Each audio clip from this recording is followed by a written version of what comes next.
Throughout this last year, I fell in love with many different art forms. Photography, sewing and upcycling clothes, making music, and visual arts and illustration, just to name a few. Considering I spent the last week of my life healing from getting my wisdom teeth out, all I want to do is create. So for today's project, I'm going to be creating my first illustration of 2025. And this starts with the ideation stage. For this illustration, I knew I wanted it to be loose, expressive and messy, but still have a clear character and a clear subject matter. I wanted it to show my love for fashion and music, specifically with bands, artists and designers that I love. So I created this rough sketch. With an idea in mind, it's now time to begin properly sketching in the design. But to do that, I'm going to need to gain some reference images. I went around my house taking photos of anything I could use as a prop to fill the empty space of the drawing. Photos of my guitar pedals, appliances, instruments and amps, boxes and art supplies. And last but certainly not least, my vinyls. Now that I got my references and I swapped out my vinyl for something a bit more fitting, let's start the actual drawing.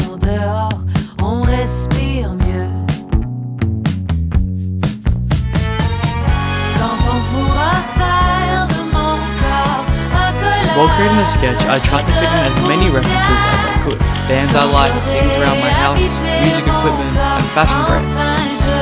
Now that the sketch is done, it's time to add some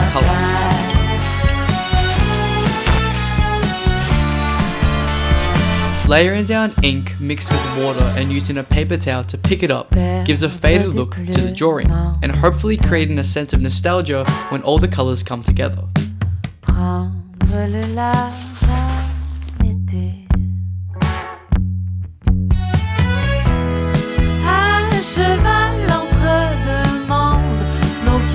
The ink is still wet, which means we have to wait a bit until finishing the drawing.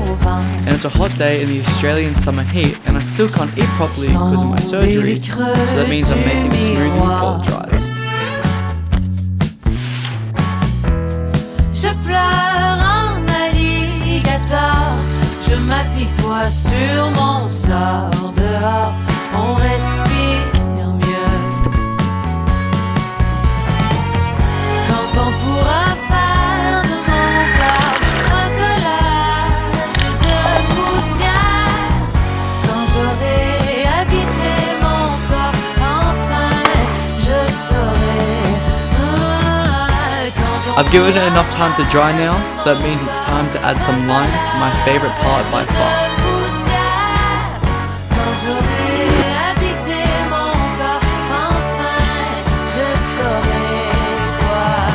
Using a dip pen allows me to create such expressive line work while also not losing any control, and additionally it just looks cool to me. Now that the inking is done, it's time to take a step back and look at what I've created. And you know what? I'm actually relatively happy with the result.